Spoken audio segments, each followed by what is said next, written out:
Interconexão Brasil. Oferecimento Sindicato dos Professores da UFMG. Bem-vindos ao segundo bloco. O tema de hoje é a democratização da justiça no Brasil. No primeiro bloco, nós situamos historicamente a justiça e trabalhamos muito a mudança gerada no funcionamento da justiça a partir da Constituição de 88. Professor, por que a justiça brasileira é tão travada assim?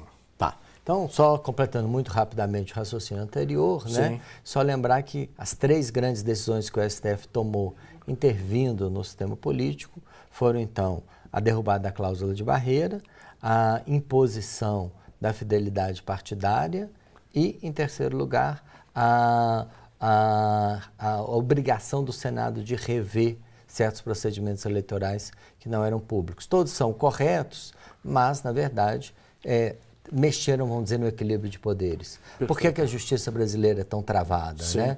Eu diria por causa dos litigantes recorrentes e, em especial, por causa do Estado. O que são os litigantes recorrentes? Os litigantes recorrentes são grandes organizações que têm grandes sistemas jurídicos. Né? Principalmente os bancos, né? Bancos, escritórios de advocacia, grandes escritórios de advocacia trabalhando para eles. E o que acontece? Eles se recusam, na verdade, a entrar em acordo na maior parte das questões. Né? A gente vê isso o tempo todo com telefonia celular, com bancos, com cobranças de dívida. E o que acontece é o seguinte, eles sempre vão e eles sempre recorrem. Certo?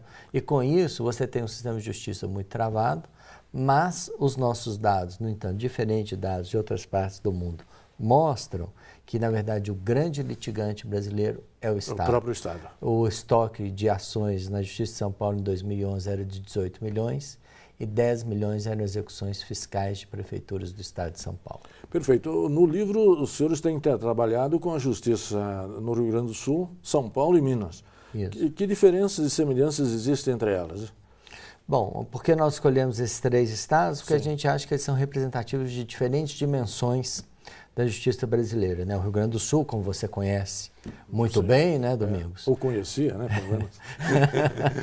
É um estado mais combativo e isso se expressa no seu sistema de justiça, né? Então a gente vê muita inovação no sistema de justiça, por exemplo. O Rio Grande do Sul é campeão de ações contra detentores de concessões públicas, né? Também é campeão de ações na revisão de aposentadorias pelo sistema de aposentadorias estadual, né? Então você vê, vamos dizer, no Rio Grande do Sul essa dimensão que a gente poderia chamar mais cidadã do sistema de justiça em ação. Nós procuramos o Estado de São Paulo, mas acabamos não conseguindo realmente confirmar essa hipótese ao longo da pesquisa, dentro da ideia de que ali seria, vamos dizer, a sede dos grandes bancos, do sistema financeiro, das grandes empresas, e que ali estariam os litigantes recorrentes desta área. A gente achou mais presença do Estado do que dessas empresas no Estado de São Paulo. Que tipo de demanda faz o Estado nesse caso?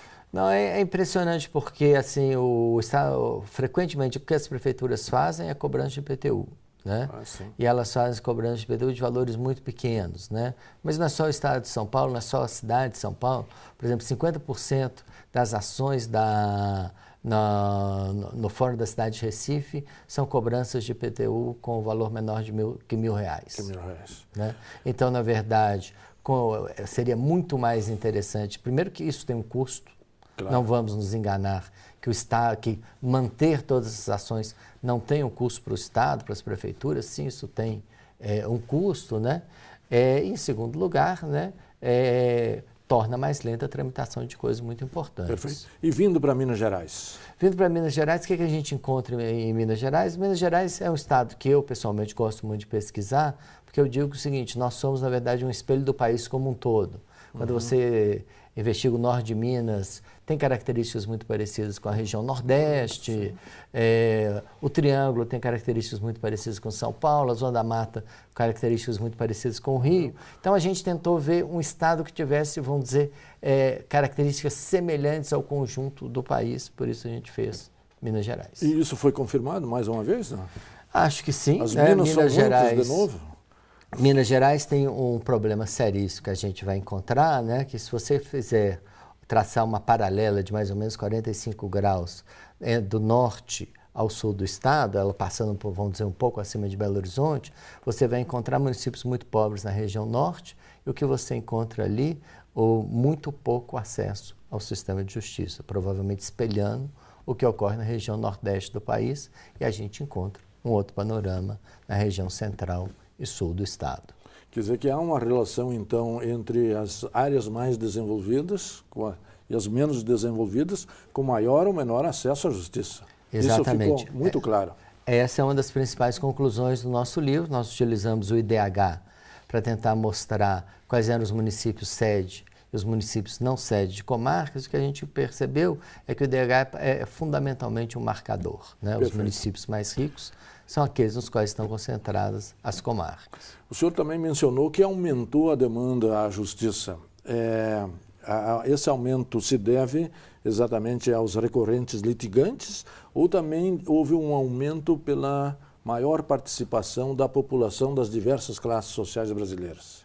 Então, a gente acha que, fundamentalmente, o acesso à justiça aumentou através dos litigantes recorrentes, mas a gente acha que já é possível identificar uma parcela de ação cidadã, né? Ou da justiça sendo acionada pelos cidadãos. A gente tem alguns dados da própria comarca aqui de Belo Horizonte apontando nessa direção. Perfeito. Podemos pensar também numa mudança qualitativa da justiça? Ou do acesso à justiça? Isso ainda é o mais difícil, né? Então a gente trabalhou também a questão, seja da Defensoria Pública, seja da Advocacia Popular, tentando então trabalhar temas específicos, vamos dizer, o meio ambiente, a violência contra a mulher, as questões agrárias, as questões ligadas a grupos que estão em situação de risco, e aí a gente vê que o sistema de justiça não está preparado para defender ou ser acionado na defesa dos direitos desses grupos.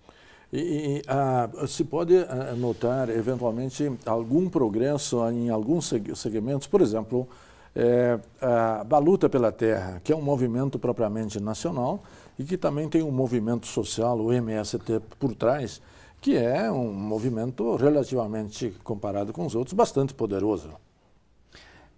Nesse livro nós não tratamos desse assunto, mas numa outra pesquisa do Observatório, feito em conjunto com a Universidade Federal de Goiás, nós fizemos uma pesquisa e os resultados são mistos. Algumas varas agrárias funcionam muito bem, como a de Marabá, mas, em geral, as varas agrárias elas não têm tido a capacidade de ampliar o acesso do sem terra à propriedade agrária no Brasil. Perfeito. No terceiro bloco, nós vamos trabalhar como melhorar o funcionamento da justiça, porque melhorando o funcionamento da justiça, a gente garante uma maior democratização da sociedade. Um instante só, voltaremos já. Interconexão Brasil. Oferecimento Sindicato dos Professores da UFMG.